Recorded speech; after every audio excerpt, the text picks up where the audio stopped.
This marks the 4th Sunday, 2018. This is my book right here. It's called Gonzo Education. And I've been working on it for about 8 years. It says something if you work on something for 8 years, because you have to deal with a lot of haters and stuff. And they're always going to hate. One example of this, Amazon, about 6-7 years ago, they made it easy so where for like $5 you can send them a file of your work, and they'll print it out, and then you can make the cover and everything, and it only costs a couple dollars, whatever.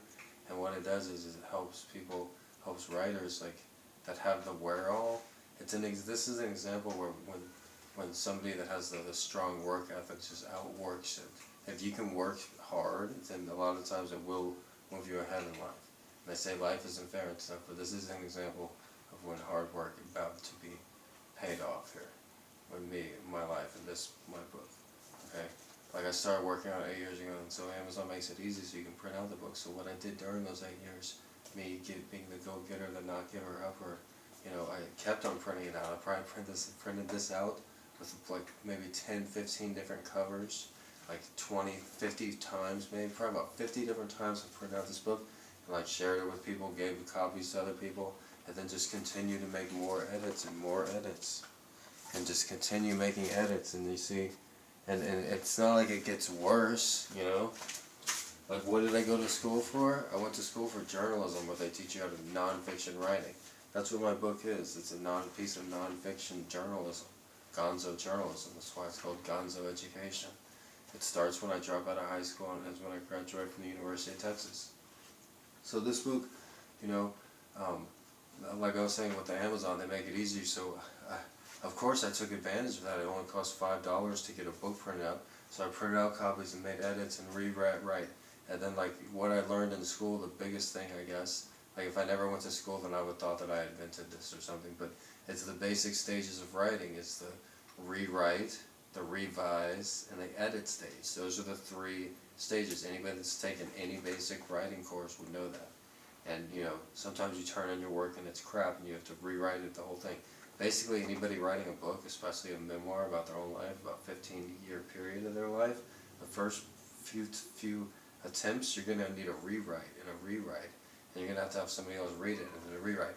I remember one of my first rewrites, I had a UH professor read it, and she's like, and then I had a rewrite after that. I was like, what? But the criticism, you got to be able to take it, That was here in Hawaii, while I was homeless, and we were out at a sushi restaurant, and she's like, yeah, but she didn't give me credit. She was a hater in a way, because even though she was right about the rewrite, and it was hard to take that criticism, it's not like that's an impossible thing to overcome. I know how to write.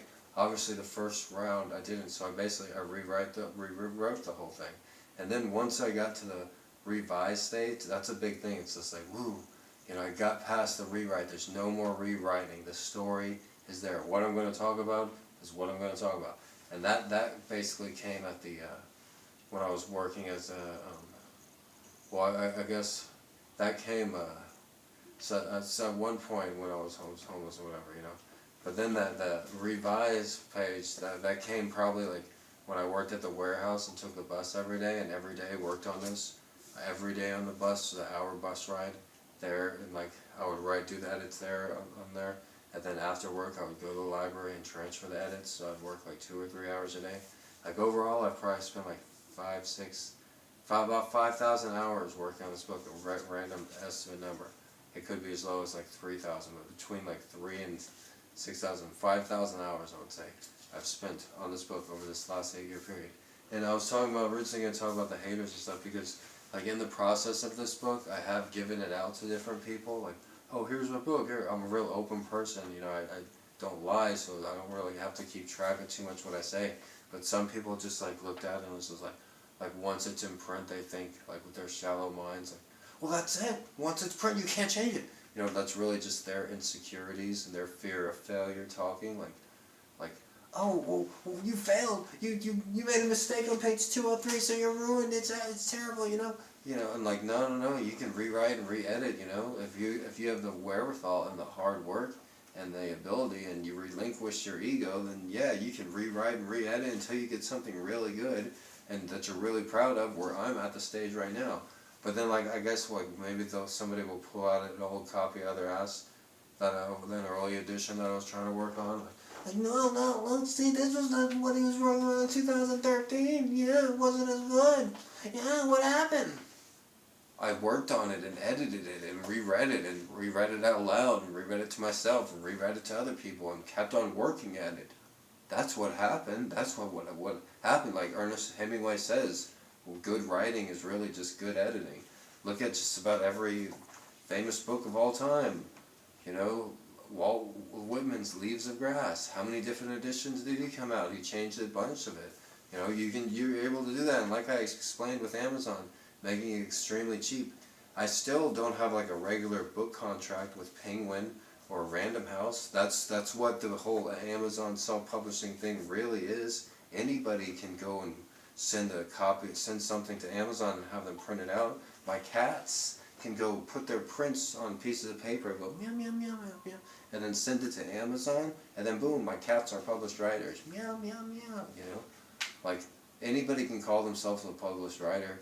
I actually, you know, spent years of schooling, and with the actual memoir, which, like I said, takes place over a 15-year period, which starts when I drop out of high school when I'm about 16, and it ends when I graduate college when I'm about 30.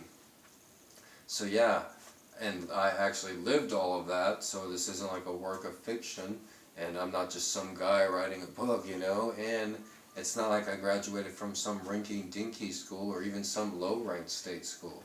I graduated with a degree in journalism from the second highest-ranked journalism school in the United States. You know, it's a very competitive journalism school, very hard to get into. I'm the only person that's ever graduated from the journalism school who dropped out of high school. Maybe you can find one or two other people over the last 30 years or so, but very, very few. I guarantee you, find me more than 12 people, because 12 people have walked on the moon. So I'm just saying, like, I'm not just some guy, you know, it's rare as it is to drop out of high school and then graduate from a good university, but this is exceptionally rare to graduate from one of the best journalism schools, because this is a non-fiction book, you know. So anyways, that's my story. So yeah, I'm gonna post this on all three of my channels. So, all right, that was me ad-libbing. It's available at Gonzo Education. I'll try to put a link in the bottom there if I remember. So, Gonzo Education, buddies.